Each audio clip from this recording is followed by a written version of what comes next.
As I was going through like which format really to stick on with this kind of videos, I experimented a little bit on. I did like a tier list type of videos, and I think at the end of the day, rather than trying to copy what the industry does, I just decided to do my own thing, and that is this is it currently. Today, that's beside the point. The point of today's video today, I want to talk about the morality in video game and how does it enhance the whole experience throughout the playthrough. And what I'm really gonna focus on, I'm gonna focus for me. I first came upon morality choices. The choices really matters to the point like when you end the video game, you start feeling like a shitty person because of the decision you make. The first for me was the in summer of 2020, I think during COVID and peak COVID time, during lockdown. As I was playing through my PlayStation at that time, I believe I had a PS4. I got the game called GreedFall.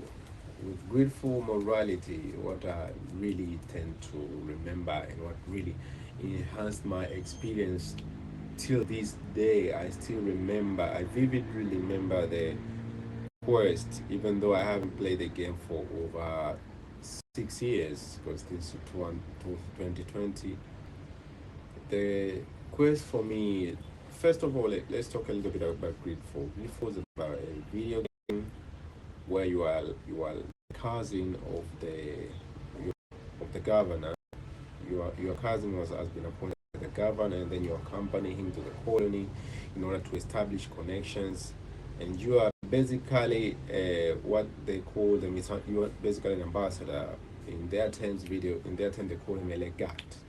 And you play as a player called the Sad, and the Sad is a native of these lands where he and his cousin they are going to establish a colony.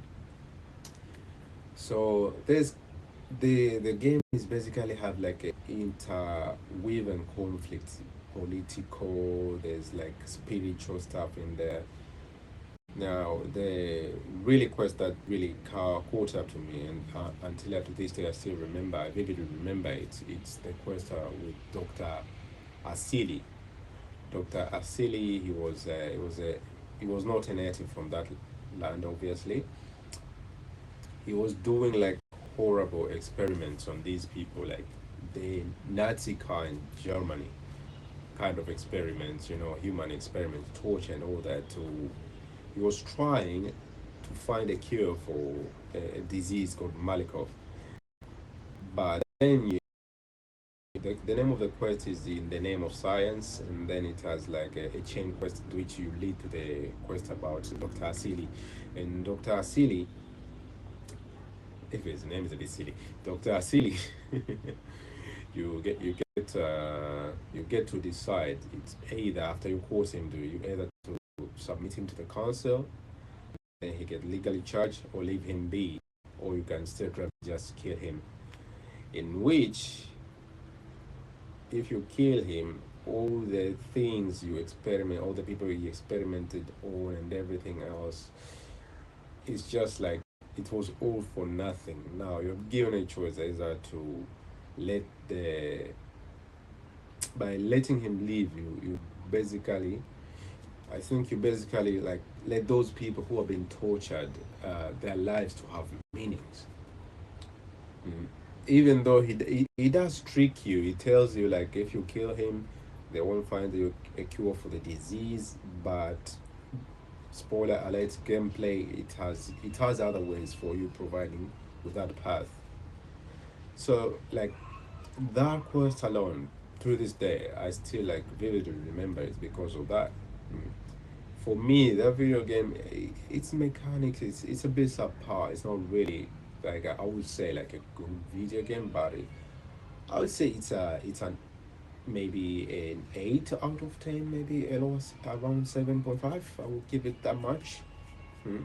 Its story, it's what really captures me in these video games, even though most of it, the mechanics in video games, the played, they do get you engaged. Like if a game has a good story and then boring mechanics, you're basically just watching a movie at that point. So like, but for me, it's the stories in this video game is what really coats me on. Because the video games, then when you start playing it, like the first 10 hours or 5 hours, when you're discovering things, that's when you're really happy. After that, you're just doing a completion. You're completing tasks because you basically start knowing everything about every game mechanics.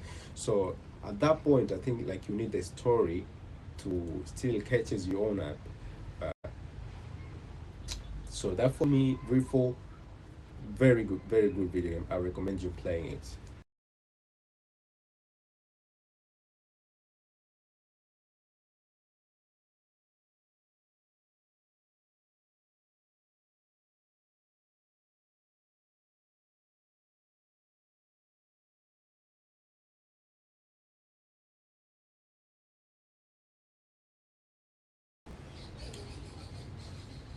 The second, the second scenario for me, from where I had like to really struggle with my own morality, is from the video game called Vampyr, and in the video game Vampyr, uh, you're an English doctor in the enduring plague era. So let's say like Victorian English, maybe. You are Doctor Reed, who just wakes up completely in limbo. You got infected. You've been infected with vampirism, and then the basic plot of the video game is you struggle through your own conviction of either being a healer or a killer. From because basically vampire is a total cycle. So with this stuff, with me, morality really had a grasp of it, had a grasp of me. From it's either you decide to be these guys out here with the construction annoying me. It's either you decide to be a vampire, like a completely total psycho, drain everybody of their blood, and that, in which it will make your gameplay easier, or you just go on a gourmet journey. You go on a gourmet journey, makes things easier, or you become a pacifist and you don't kill anyone, you don't suck on anyone, but you strictly just level up from experience through like hunting normal mobs.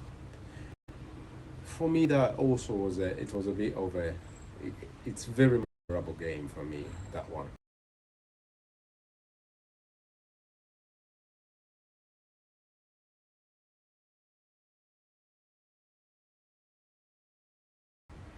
The last one but not least, I'm going to talk about Witcher 3, the White Hunts specific. Every at this point, I believe everybody knows about the Witcher. The Witcher is it's basically a mutant in which you go you're like a witch hunter. That's what the Witcher, but not really a witch hunter. You're just a hunter. You hunt like every kind of magical oddities. He's a mutant. He himself has been mutated to have like this. He has speed, very clear eyesight. He's like a lesser vampire, like way lesser. He's a hunter, so he has every sort of being. So what really struck to me with morality and the whole video game is just a balance of gray area. Like there's no really the game really goes on a tangent, on a certain of a journey of exploring the concept of the lesser evil. The concept of the lesser evil is either you choose the baddest thing, or choose the lesser of it, the lesser of the evil. So, but at the end of the day, you can just be completely blind and go evil. It's just evil, which is not really right, but I don't think it's wrong either. So it has this like a lot of quests which they just put you on center and they are really deciding, having very tough decision on what to decide. For me, the quest which is a very highlight for me, it's called uh, it's part of the Bloody Baron's quest. We call it, it's called like the Witch of Luck, in which you get to have a choice to either sacrifice some orphans to some really horrible witches, in which in return you end up save like a whole village of people, or save the orphans from being eaten by the witches, in which you save the whole village and the whole farming and all that stuff. You made the video.